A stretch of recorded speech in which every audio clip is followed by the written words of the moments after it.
What's up, YouTube? Today I'm out in the middle of I don't know, some random ass, looks like where people just hang out and burn shit really. The sun's in my eyes, should have wore sunnies, but oh well. Sorry about the noise. If you can hear it, the background noise, I am outside, I don't have an external mic, but it is what it is, whatever. Today I'm doing a review, well it's not a review actually, what it is exactly is a bike check.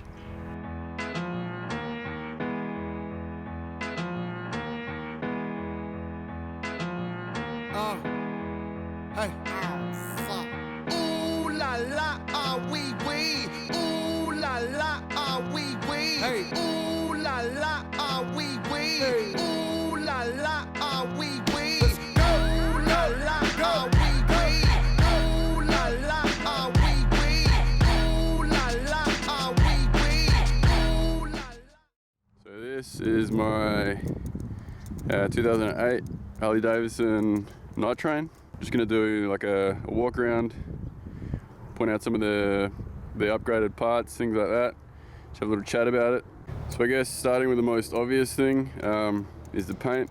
Most Harleys you see, well particularly Harley Davidson, a lot of choppers are black. Opted for this nice flat white paint. It's obviously a little different from like what I say, like the norm. But yeah, it looks pretty cool.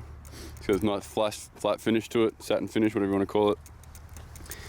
This decal, or this label, is actually painted on as well. It's not a sticker. Just really cool workmanship by the people that did it. Shouts to them. It's something that everyone basically changes on every bike. The pipes for sure.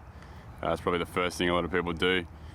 These pipes are Vance & Haynes twin big bore. They have got a couple of scuffs at the very bottom, just because on the right hand side when you lean this bike over around corners, really sharp corners, the pipes do drag. That has something to do with the suspension as well, which I'll get into in a sec. Something else that's pretty cool with this bike is the seat and rear fender. They're pretty custom opposed to the big ugly sort of wave fender that you get on a normal NightTrain. In my opinion, that's pretty ugly, so definitely change that out. This rear fender is from Heartland, USA. It's a 200 wide rear fender kit. Obviously extends the rear of the bike out just to make it a little wider so you can accommodate for a bigger rear tire in there. Another cool feature about it is it has these lock-in clips here which you can attach another seat onto. You obviously need another set of pegs which I've removed out of there. Just so you can take a passenger if you like. I don't really think these things are built for two people. They can accommodate one, but it's definitely a one-person thing for sure. So the air filter on this is an upgraded performance machine filter, just a little different from the stock one. Looks pretty cool. A lot of goes with the aesthetic of the bike. These bars, as you can see, what people call hangers. I think these are like a 16-inch rise. You can go to, I think, like 19 or probably above. It's pretty wild. These are pretty tall as they are. So I don't know if I'm going to upgrade them, maybe a bit later, we'll see. They are a Roland Sands design. They also have matching Roland Sands risers. Hopefully that's in focus. It's got Roland Sands grips and matching pegs. Also the levers, the brake levers, aftermarket. Try and make it a bit individual, bit of your own. There's indicators, mirrors and indicator combo I should say. Obviously you have this indicator in the side or in the front. Nice little hidden indicator, nice LED indicator. And obviously this small little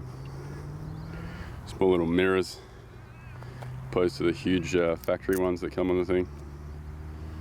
The wheels on this thing, aftermarket wheels, and they've got the big oversized spokes on them. The spokes are still currently chrome. Might update them later or give them a bit of a flick of paint, maybe black, white, we don't know. The controls on the front, you've also got your horn, your lights, your high and your low, your left-hand indicator. Those two buttons here, just to the right of the light switch. I'll get onto that a little later. It's to do with the suspension. Really cool feature this bike has. On the right, we've obviously got the start button, the run button, the right-hand indicator, brake reservoir. all that sort of jazz. The primary trans on this still is the factory trans. It does, well, I do have plans, I should say, to upgrade later in the future to an open primary, which is a belt drive, just to make it a little more sort of custom. Moving to the back of the bike, it still has the belt drive as well. Possibly going to go for a chain in the future. It is a lot dirtier, a little bit more maintenance, but I don't know, we'll see how it goes. So just going to quickly start the bike so you can hear the pipes, and then also just show you the suspension.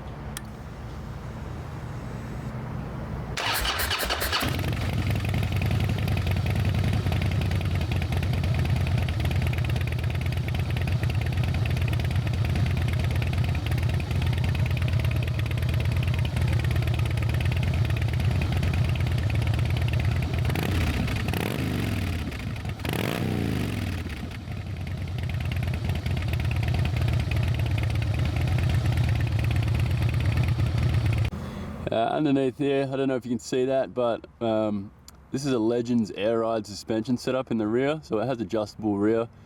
This is a soft tail, so the frame is designed to have suspension in the rear of it. On this bike, you can move it up and down. I'll do a little cinematic of that in a second. I was going to do a quick demo of the suspension. It does take quite a while to get up. Let's go down, it's pretty much instant. Take it down out of the way.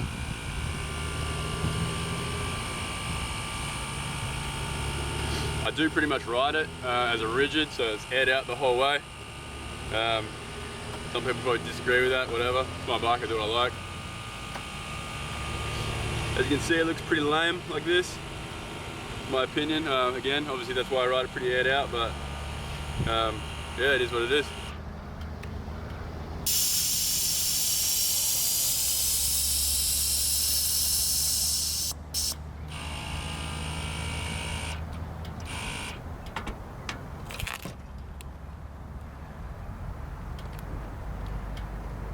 Yeah, that's pretty much it, YouTube. Hope you enjoyed the bike check. Hit like and subscribe if you like. If you don't, yeah, whatever. Hope to see you next time. Take it easy.